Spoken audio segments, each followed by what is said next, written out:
Audi has a particularly sturdy reputation when it comes to open-top four-seaters. The original B4 generation Audi Cabriolet, a roll-top bath of class and stocky heft, cemented the brand's reputation in a life cycle which lasted for practically the entire duration of the 1990s, before being replaced by Peter Schreier's B6 generation A4 in 2000. Certainly, by the time Audi hived off the convertible into its current A5 format nearly 10 years later, the model's identity was well understood, reputable, elegantly understated, rock solid and a safe place for sunbed money. That each and every variant was somewhat stayed to drive hardly registered as a problem for its buyers. Princess Diana drove a B4, and that, frankly, was enough. The latest version of the Cabriolet, as with the wider A5 range, moves through its standard life cycle rejuvenation without seeking to alter the essential recipe. It's marginally longer and significantly lighter than before, as well as being more efficient across the board, thanks to the migration to Audi's MLB Evo platform, but the look and caliber of the car is instantly recognizable. Likely the greatest difference is the advent of the diesel engine, not just as a vaguely acceptable method of driving a cabriolet, but the potentially preferable way. The 188 bhp 2.0-liter TDI with the 7-speed S-tronic box you can now have with front-wheel drive, meaning you can officially get 62.8 mpg, has that vibe about it, especially as it starts at a tax-pleasing sub £40,000 in entry-level SE trim. We tried the sparklier S-Line version. A right chip off the old block, supremely well made, tactfully good looking, and mellow to drive in all the ways you'd mostly hope for.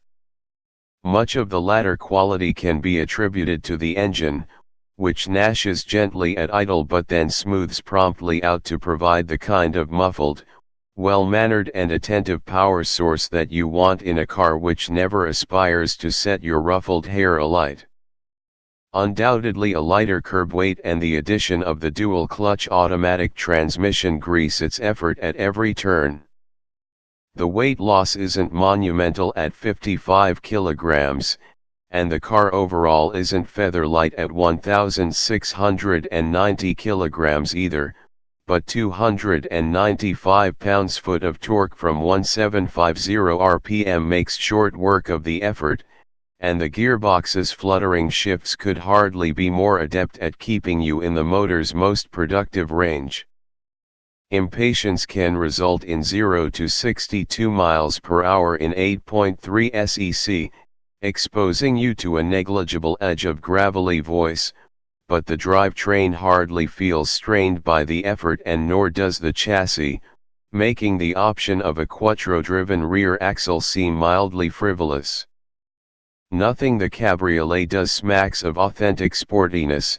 Of course, it remains too straightforward and unambiguous for handling novelty to ever prosper, but that doesn't limit its usability or its easily found swiftness. By default, the S-Line has lower riding suspension, but given the firmness of the low-speed ride on the optional, adaptive comfort suspension fitted to our test car, we'd suggest you avoid the passive standard setup. The same goes for the 19IN wheels of our test car, too.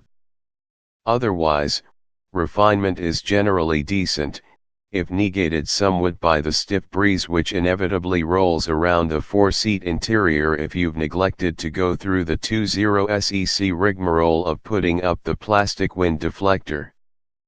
The roof takes 2 sec less to erect, and the A5 Cabriolet is unimpeachably quiet once you've done so.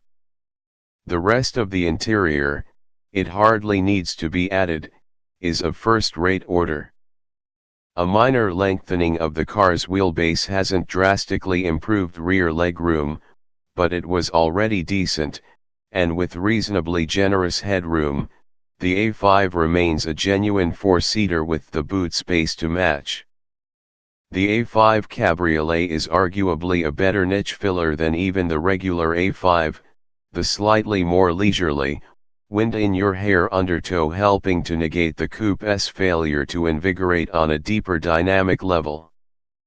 Obviously the A5 Cabriolet, despite handsome price tags across the board, isn't intended to plunder Porsche 718 Boxster buyers, but there are few soft tops which can claim precisely the same mix of status, space, and stylishness for the money.